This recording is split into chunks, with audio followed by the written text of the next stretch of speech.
Questions now swirling around the of Boeing whistleblower John Barnett. He was a safety and quality control manager for Boeing for decades, who became one of the most vocal whistleblowers against that company. Police say he died in South Carolina after he had reportedly been testifying in a deposition as part of a major lawsuit against his former employer. This is a huge deal, guys. We should be more concerned about this than wondering if Kate Middleton's a clone or not. Is this foul play?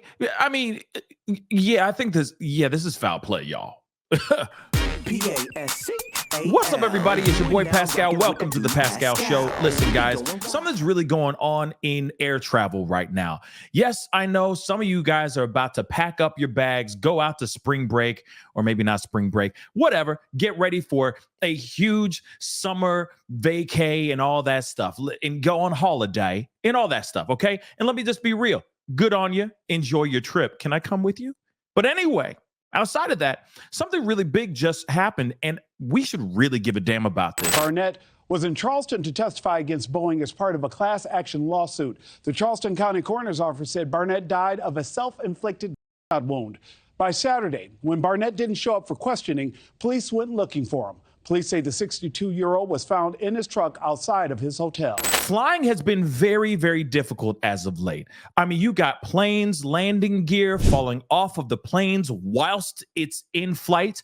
You got planes farting fire out of engines. Real talk. Doors blowing off of planes and all this kinds of stuff, okay?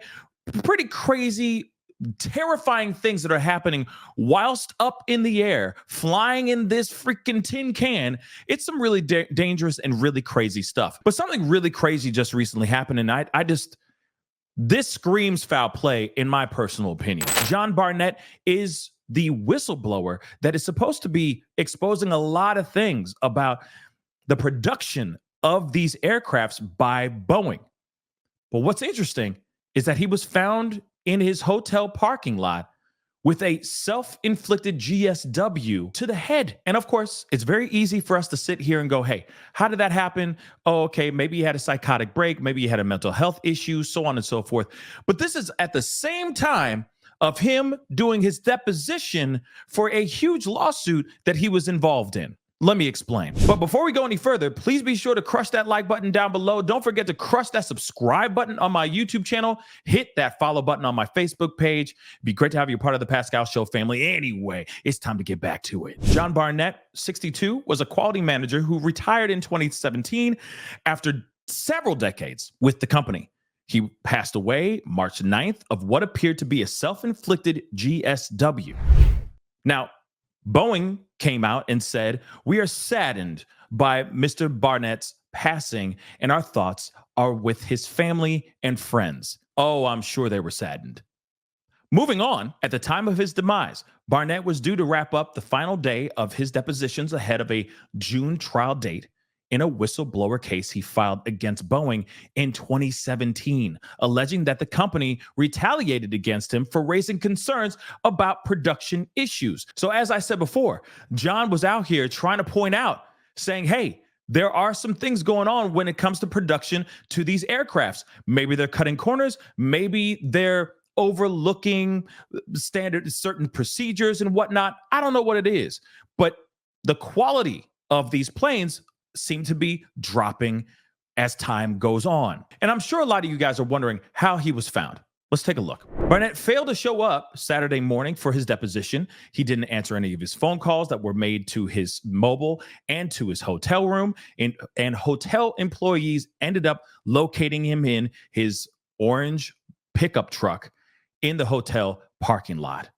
Of course, his lawyer was saying that they were shocked and absolutely devastated. Now, the thing is, though, you got a guy who is about to blow the lid off of a multi-billion-dollar industry, a multi-billion-dollar company like Boeing, exposing everything. In fact, a lot of things we already know. Like I said, TikTok, social media, the news has been talking about it a lot, okay? But he's also sitting here saying, yes, there are some serious problems when it comes to the production of these planes. He's about to blow the lid off this mother lover. And then suddenly, on the last day of depositions, he gone. Like I said, this does not make any sense. It don't make no doggone sense. The authorities say they found a silver handgun in his lap, finger on the trigger. There was also a note in the passenger seat, but they're not saying what was in that note. Not yet, anyway. His attorneys say that none of this makes any sense. They say there was no indication that he was in any danger of taking his own life and that they want a full investigation. So you tell me, you got a guy out here that's willing to expose a multi-billion-dollar company that keeps all of our asses up in the air, and he suddenly, on the last day of deposition before a huge trial, is suddenly gone, and he does it allegedly himself? I'm sorry, y'all. I don't believe this, not one bit. Again, the more and more we're flying, and I get it, there's a lot of people out here that will sit here and say, oh, well, we've always had these problems flying. Not really.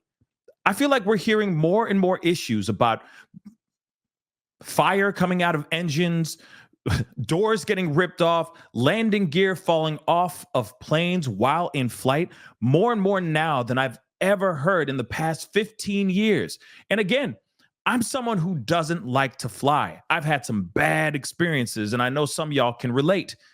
But at the same time, when I hear this kind of information, it doesn't make me want to jump into a plane and fly. It doesn't make me want to spend top dollar, okay? Because airline flights are getting more and more crazier and crazier in expense. It's not making me want to pull out my wallet and swipe my card to fly in a possible death trap. No, hell to the no. But what say you guys? Now that we see this, what do you say?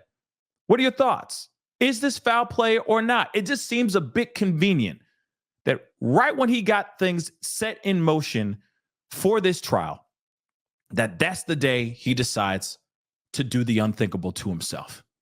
Again, I just don't get that.